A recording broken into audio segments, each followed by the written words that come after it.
The lights in the studio burned hot, but the tension was colder than ever. It was supposed to be a warm, reflective episode of The Oprah Conversation. A Sunday special on values, legacy, and purpose, the kind of talk show comfort food that made America lean in with a cup of tea and a sigh. Denzel Washington had agreed to appear after weeks of requests.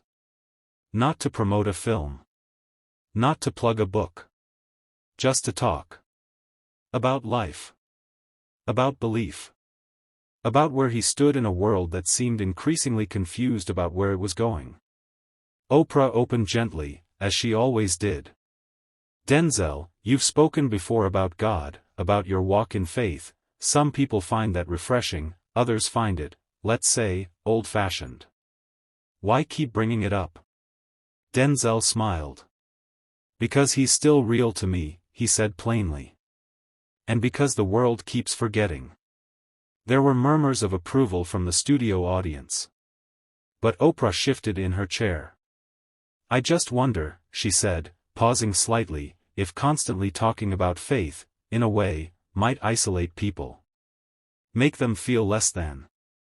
Like if they're not in your spiritual lane, they're just lost. Denzel raised an eyebrow, but let her finish. You're one of the most respected actors alive, Oprah continued. And yet, you talk about God like it's still 1950. Doesn't that limit your reach? The crowd shifted. A few subtle gasps. One or two awkward chuckles. But Denzel didn't flinch. He leaned in, slow and calm. Oprah, he said, with all due respect, what you just said, that is the problem. Oprah blinked. Excuse me? You're asking me if talking about faith limits my reach, he said. But maybe what's really limiting this culture is that we've convinced ourselves that truth needs to be watered down just to make everyone feel comfortable. The room fell quiet. I'm not ashamed of believing in something bigger than me, he said. I don't talk about God to preach. I talk about him because he's the reason I'm still standing. Oprah tried to jump in, but Denzel didn't let her. And let me be clear, faith isn't about isolating anyone. But silencing it to avoid discomfort? That's a different kind of exclusion. That's fear, disguised as progress. The tone in the room had flipped. And Oprah knew it. This wasn't the interview she expected. This was Denzel, unplugged. Oprah leaned back, her signature calm slipping, not into anger, but into calculation. She wasn't used to being challenged on her own show, especially not by someone like Denzel, a man as beloved as he was respected. So you're saying, she started carefully, that culture has gone too far in, what? Accepting everyone? Denzel's eyes narrowed slightly, not in aggression, but in precision. I'm saying we've gone too far in pretending that truth has to be negotiated, he replied. You don't have to erase your faith to make room for someone else's story. Someone in the front row nodded. A woman whispered, that's real. Oprah wasn't done. But don't you think that sometimes, especially on national platforms, your words can come across as judgment? He didn't smile. He didn't blink. He just answered. No. Because I'm not judging. I'm witnessing. He let that word hang in the air. Witnessing. I'm not here to argue over doctrine, he said. I'm here to testify to what carried me through decades of rejection, temptation, loss. You think Hollywood gave me strength? You think awards grounded me? He pointed to his chest. This did. My faith. My God. That's not outdated. That's eternal. The audience erupted in applause, not polite clapping, but something more electric. Authentic. Oprah looked momentarily unsettled. Denzel's tone wasn't angry. But it had weight, the kind of gravity that doesn't shout, it just pulls everything toward itself. Oprah tried to pivot. But don't you think some people hear that and feel left out? He didn't hesitate. That's the lie. The lie is that truth excludes. But truth, real truth, always invites. Always. Even if it convicts you. Silence again. The kind that only comes when someone has said exactly what needed to be said, and no one has the words to follow it. A producer in the control room mouthed, "We're off script." Exactly where Denzel thrives. In the control booth, tension buzzed like static. Producers stared at the monitors, unsure whether to cue a break or let it ride. But down on the floor, no one was moving. Not Oprah. Not the audience. Not Denzel. Oprah finally exhaled, brushing an invisible speck of dust from her skirt. "Denzel," she said softly, "I've had conversations with presidents, kings, and prophets. I've seen belief weaponized, and I've seen it heal. What makes you so sure your version of truth isn't just another angle?" Denzel took a beat. Then stood up. The audience straightened in their seats like something was about to shift, because it was. He didn't pace. He didn't raise his voice. He just stood there, as steady as a mountain. "Because my truth didn't come from comfort," he said. "It came from breaking." A hush swept the room. From nights on my knees when I couldn't pay rent. From watching friends overdose. From burying my mother and not losing my mind. That's not an angle. That's survival. Oprah remained seated, her hands folded in her lap, eyes now scanning the audience. "I believe in love," she offered. "And I believe in inclusion." "So do I," Denzel replied. "But inclusion without conviction is just applause without meaning." Now he turned to the crowd. "You don't have to believe what I believe," he said. "But don't tell me I should whisper it to make the room more comfortable." A slow clap began near the back, hesitant, uncertain. Then it spread. Louder. Stronger. Oprah stayed still. He looked back at her one last time. "You built a platform to help people speak their truth. So I'm speaking mine. Don't edit it just because it doesn't fit the trending narrative." It wasn't an attack. It was a reminder. And Oprah felt it. So did everyone else. The applause didn't fade so much as it transformed, from noise to weight. A studio filled with industry people and everyday viewers had turned into a space holding something sacred. Unspoken, but undeniable. Oprah finally stood. Not defensive, not hostile, but quieter than usual. She took a deep breath, letting the moment settle. "You're right about one thing," she said. "I did build this platform so people could speak their truth. But I also built it to challenge ideas, even ones that come with deep roots." Denzel nodded once, a simple gesture of mutual respect, but his stance didn't soften. "And I welcome challenge," he replied. "But challenge isn't the same as interruption. If you ask me to show up as I am, let me finish the sentence before you try to rewrite it." That line hit hard. Someone in the audience whispered, "Phew." Denzel walked a step closer toward the center of the set. Not dominating, just anchoring. "I know faith makes people uncomfortable," he said. "Because it asks questions that can't be Googled. It calls out what we pretend isn't broken." He looked directly into the main camera. "And I know people watching this right now are thinking, he's being dramatic. But let me tell you something, drama is pretending everything's fine while the world falls apart. Honesty looks like this. Right here." Oprah glanced at the teleprompter, a list of lighter topics still untouched. None of it seemed relevant anymore. Then she made a rare move, she turned off the script. "All right," she said. "Let's go where this conversation is actually taking us." Denzel's eyes didn't flinch. "Let's," he said. And just like that, the show stopped being a program, and became something real. The graphics team backstage scrambled. Teleprompter scripts were useless now. Social media managers watching the live feed were already clipping segments. The moment was no longer just a broadcast, it was a cultural flashpoint unfolding in real time. Oprah walked slowly to the other chair on stage, the one reserved for guests, and sat across from Denzel. A symbolic shift.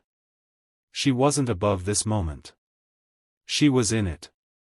"You said faith carried you," she began, voice lower now. "But how do you reconcile that faith with this industry? With fame? With people who say belief is just a marketing tool now?" Denzel leaned forward, elbows on his knees, hands clasped. "Not rehearsed. Not packaged. I reconcile it by remembering who gave me the gift, and who I answer to when the lights go off." He paused. "This industry sells illusions. God deals in truth. I work here. But I live by something bigger." Oprah nodded, slowly. There was no witty retort this time. "And if people think that's a gimmick," he added, "they haven't seen what I've seen. They haven't walked into a hospital at 2 a.m. and begged for someone's life. They haven't stood at a funeral and heard silence scream louder than applause." A woman in the third row wiped her eye. Oprah finally spoke. "You know, I think I came into this conversation expecting inspiration. I wasn't ready for this much conviction." Denzel didn't smile. "Inspiration fades," he said. "Conviction doesn't. That's why it scares people." There it was again. That quiet certainty that made people listen even when they didn't agree. Backstage, the executive producer whispered, "We need more time." But no one was cutting to commercial. Not yet. Because for the first time in a long time, daytime TV felt like it wasn't wasting anyone's time. The lighting team, unsure what mood to match, dimmed the set slightly, not into darkness, but intimacy.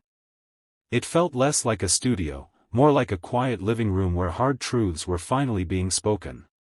Oprah adjusted in her seat, not nervously, but thoughtfully. Something had shifted, not just in tone, but in her. Her face held the weight of reflection. "You once said in an interview," she began, "that if you die today, the last thing you want people to say about you is that you stood for something. Do you still feel that way?" Denzel's answer was immediate. "No." Oprah blinked. "I don't want to just stand for something," he clarified. "I want to fall for it too. I want to kneel for it. I want to bleed for it, if I have to." He looked up toward the ceiling lights, but his voice stayed grounded. "Too many of us are standing for ideas we've never tested. Beliefs we've never bled for.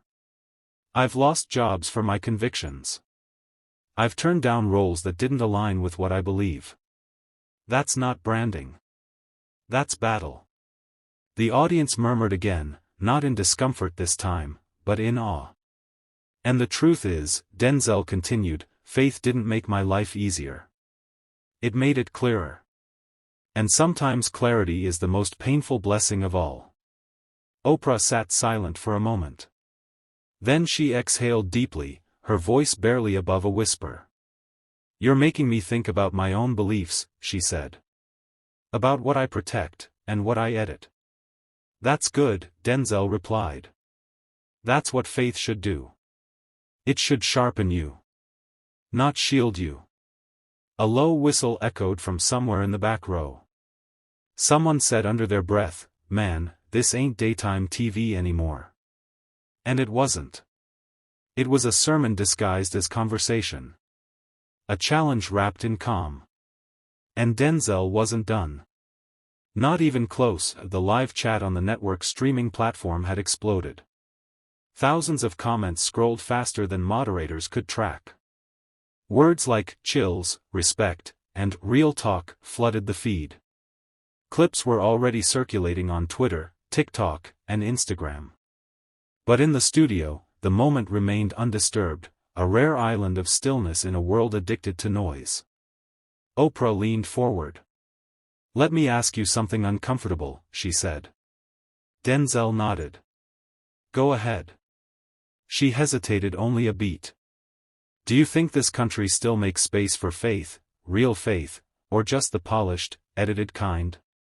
He didn't blink. No, he said. It doesn't. A ripple moved through the audience. And I don't say that as a victim, he clarified. I say that as someone who's watched the definition of truth get replaced by what won't offend anyone. He gestured toward the crowd, his voice steady. America used to admire conviction. Now it fears it. Because conviction doesn't negotiate. It invites, but it doesn't apologize for existing. Oprah responded slowly, choosing her words like stepping through glass. But isn't there danger in holding too tightly to beliefs? Doesn't that risk shutting people out? Denzel smiled faintly. The danger isn't holding too tightly to truth. The danger is pretending it's all subjective. He paused, let the tension breathe. See, tolerance doesn't mean erasing your beliefs to make room for someone else's. It means standing firm and listening. But we've forgotten how to do both. The room sat in a kind of sacred quiet. And when I speak about faith, he continued, I'm not preaching from a mountaintop. I'm reaching from the middle. The messy middle. Where life hits hardest. That landed. Even Oprah nodded. I feel that, she said. And the audience? They weren't just watching anymore. They were with him. A stagehand backstage whispered to the producer, we can't cut this, right? The producer didn't look away from the monitor. Cut what? This is the show now. On set, Oprah reached for her notepad, something she rarely touched once a segment went live. She scribbled something quickly, then looked up. You said something earlier, she began, about bleeding for your beliefs. What happens when the world tells you that belief is dangerous? That it divides? Denzel leaned back slightly, his fingers steepled. Then I ask the world what it's united with lately, he answered. Has silence made us more connected? Has avoiding truth healed anyone? He shook his head. Division doesn't come from truth. It comes from fear. From people being too afraid to say what they really stand for. You want unity? Start by letting people be honest. A man in the audience murmured, that part. Denzel stood again, not pacing, but deliberate. We've got a generation of people more comfortable reposting slogans than having real conversations. And we wonder why nobody trusts each other. He faced the camera. Stop apologizing for being grounded. Stop whispering what you believe because you're scared someone might not clap. Oprah tilted her head. And what about those who feel judged just by hearing faith spoken out loud? Denzel turned back to her, not missing a beat. Then maybe we all need thicker skin, he said. If your identity shatters because someone says, I believe in God, maybe the issue isn't the statement, it's what you've built your identity on. That one echoed. Even Oprah looked stunned. He walked back to his chair, calm, centered, unshaken. This isn't about being loud, he said. It's about being true. And truth doesn't flinch. The audience didn't cheer. They didn't need to. They just listened. Backstage, a junior producer whispered into her headset, they're crying in the fourth row. The director replied, let them. This is the most honest thing we've aired in years. Oprah, visibly moved now, took a moment before speaking again. Denzel, she said, you've just challenged a lot of people, including me. So let me ask you this, what happens after this show? What do you want to happen? He didn't hesitate. I want people to stop mistaking comfort for peace. He let that breathe. I want them to leave their echo chambers. To talk to someone who disagrees with them, not to change them, but to understand them. He glanced around the studio. Real dialogue isn't pretty. It's not Instagrammable. But it's how we heal. Oprah looked down, almost unsure how to respond. She'd been on this stage for decades, faced countless voices, but this was different. And you think faith still has a place in that kind of healing? She asked. It's the only place, Denzel replied. Because real faith doesn't just point fingers. It offers hands. That line struck like a bell. Clear. Final. He leaned forward now, not in attack, but in offering. We don't need louder opinions, he said. We need deeper convictions. Less broadcasting. More listening. More stillness. He paused again. You asked me what I want to happen next. I'll tell you. He looked directly at the camera one last time. I want one person watching this to put their phone down, and call someone they haven't forgiven. Oprah's lips parted slightly. There were no cue cards left. Just silence. And reverence. The show had technically run 20 minutes overtime. Sponsors were panicking. Phones rang backstage. But nobody dared cut the feed. Because something real had happened, something unscripted, unfiltered, and unforgettable. Oprah sat back slowly, her expression softer now. Not defeated. Just changed. Denzel, she said, this wasn't what I expected. But maybe it was what we needed. He offered a simple nod, then replied, the truth rarely arrives on schedule. That made her laugh. Not loud, just honest. The studio lights dimmed just slightly as producers made the call to begin wrapping, but no one moved from their seats. The audience, still seated in quiet focus, wasn't ready to leave. Not yet. One young man stood from the back row. I brought my mom here today, he said aloud. She's been struggling with her faith ever since my dad passed. But, hearing this, hearing you, she squeezed my hand for the first time in 2 years. Gasps. Then stillness. Denzel looked at the woman. She gave a small smile, eyes glistening. He nodded to her with reverence. That's what this is for, he said. Not ratings. Not headlines. Just hearts finding each other again. Oprah looked down at her lap, shook her head gently. You just took the most commercial space in America, she said, and turned it into church. Denzel chuckled once, quietly. I didn't bring church, he said. I just refused to leave truth at the door. The closing music began to swell, but it felt almost unnecessary. The moment had already closed itself. Like a door gently shutting behind something sacred. As the credits rolled, viewers at home sat in their living rooms not speaking. Just thinking. And in households across the country, some divided by politics, some by pain, something cracked. Not broken. Cracked just enough for light to get in. And Denzel? He stepped off stage, walked past the cameras, past the crew, past the chaos, and out into the world unchanged by fame but more determined than ever. He didn't stop to check his phone. Didn't need to. Because his message had already arrived. In a world obsessed with volume, Denzel Washington reminded us that real strength lies in stillness. He didn't shout. He didn't argue. He simply stood in truth, and that changed everything. If this moment spoke to you, share it. Not just with a click, but with a conversation. Call someone you disagree with. Listen without needing to win. Because maybe, just maybe, the loudest thing we can do, is to listen. Don't forget to like, comment your thoughts, and subscribe to Power Stories, where we bring you not the headlines they show, but the moments they try to hide. Stay grounded. Stay real. And as always, stay powerful.